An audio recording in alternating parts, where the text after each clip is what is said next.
My name is Mikko Hyppönen. This is the F-Secure Labs Data Security Wrap-Up for the year 2010. In this video will speak about what's been happening in the world of crime and punishment during this year.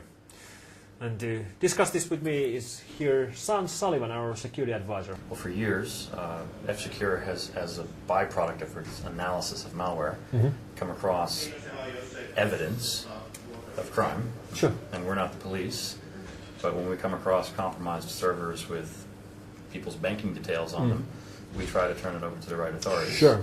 You've gone to law enforcement conferences for years now. Sure. Workshops, meetings with law enforcement organizations around Europe. And, what's your feeling about how things are going now in 2010?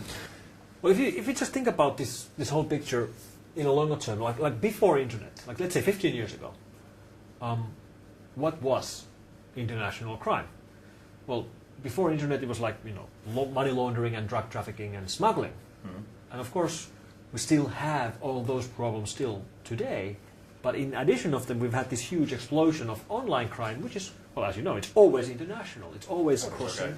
Buying gasoline in Gainesville, Florida, with a credit card. That credit card could have been ripped off from a guy in New York, but it was using a Russian kit from a guy in the UK who sold the data to somebody in France, who then sold it to somebody who actually made a physical card. No borders, no distances. It is truly international, and this really means that the huge explosion in the amount of international crime has been going on for the past 15 years, and the resources to fight international crime, they haven't exploded.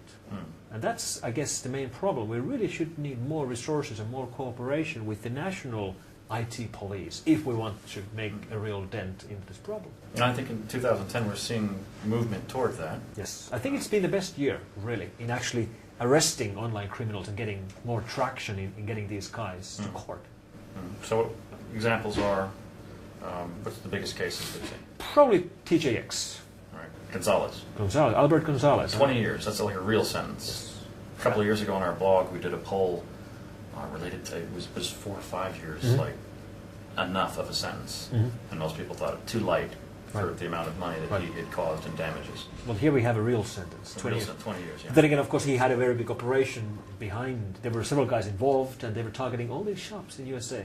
Yeah, it was sat out in the parking lot of TJ Maxx stores and then hacked into the Wi-Fi and then got into the authentication system of the cash registers, and actually was the reason one of my credit cards was reissued. Oh, yes. Yeah, so if they just took the amount of time that all the compromised customers had to use to reestablish their online banking accounts, get the new credit card, call up the company, get it authorized and validated, he'd be sitting in prison a lot longer than 20 years if they just added up the time it cost people. Sure. So his lieutenants got, two of his lieutenants got, one got 7 years and the other got 5. Right. And there's a couple of other guys that were in there as well. Sure. Real jail time though for a real problem. That probably cost millions and millions and millions of dollars to reissue all those credit cards. Right.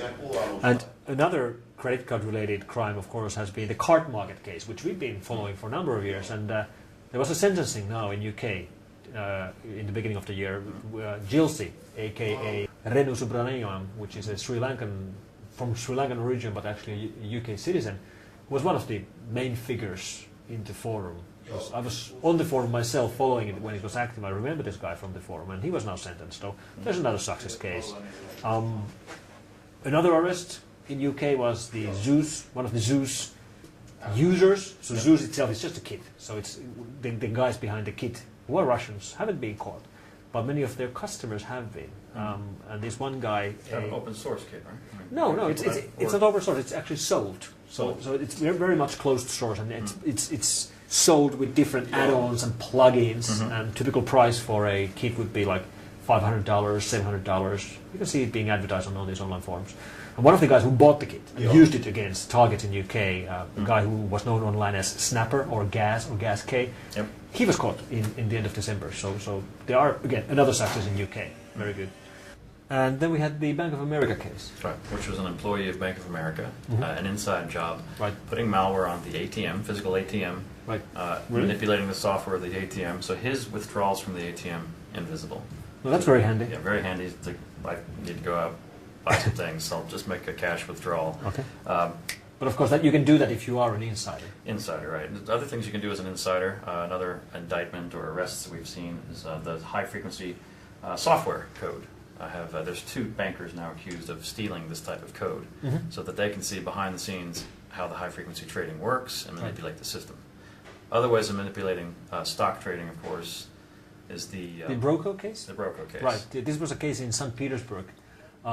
This was an online trading company, and the guy running the company, Mr. Valery Maltsev, was accused by the US officials for basically using other people's accounts. So apparently people lose their trading accounts with keyloggers and phishing attacks. And this guy was apparently making high-frequency trades with other accounts. Exactly. I mean, if you want to pump up the stock price of some stock you own, well, if you have access to other people's accounts, you can start buying it in high volumes. And when the stock price goes up, you can sell. So it's pretty obvious you can make money with transactions like this, and that's exactly what this guy has been alleged to do. And then we had the call service.biz case. It's call service biz, right? Yes. Which, when in the States you need somebody to call customer service, they're going to ask you questions about, like, well, prove your identity. Right. So if I'm a crook, I've stolen somebody's account and I want to change the address, they won't believe me unless I call them up, right? Right. So, well, this looks like a suspicious purchase because the banks are very aggressive nowadays looking for spending pattern discrepancies. Right. So then you have to call to authorize the transaction saying, yes, in fact, this is me making this purchase. And it's very hard to convince you are the guy from Chicago if you actually are a hacker. Russian accent. Right. So they have English speakers that would call up and answer all the correct questions. This is my address, my date of birth, and the passphrase for my account. I authorize the transaction. And they had English language callers, German language callers, and you would pay like $10 to get a call to authorize whatever payment you wanted to do. And this was the operation that was shut down in March in 2010. Many other busts in Romania, over 70 gang members of a phishing gang were taken down. Which was in cooperation with the Russian authorities, which has, for a long time now, the criticism has been that Russia has been a safe haven for cyber criminals. Right. That reputation has really caused them to start acting in recent months, and this is a big bust, 70 people. Yes, and they got apparently almost everybody they wanted. They had one slight problem, which is that the ringleader. The ringleader, the guy who's known as Nikolai Popesko, he was arrested as well, but he walked away. The way I understood it was that the court papers were signed by the judge, so that they would have a 24-hour window to book the guys and serve them with papers. And this guy, he apparently knew the law. Which is why he's the ringleader. Maybe. Yeah. And he was smart guy. He was constantly asking the arresting cops, that am I arrested? Am I arrested? And eventually, after 24 hours had been passed and he didn't have papers served yet, he just walked away. And there's a warrant out for him right now, for him and for his 3 cars. He had a very nice collection of Mercedes and Audis. And then we had the All-Apple case. This is a case from Estonia. So this guy he wrote a bot which was denial of servicing a website insurance company. Insurance company. So this years ago we found our first variant of that. Saw the IP addresses it was attacking. Sure. Just across the water in Estonia. Sure. So targeting.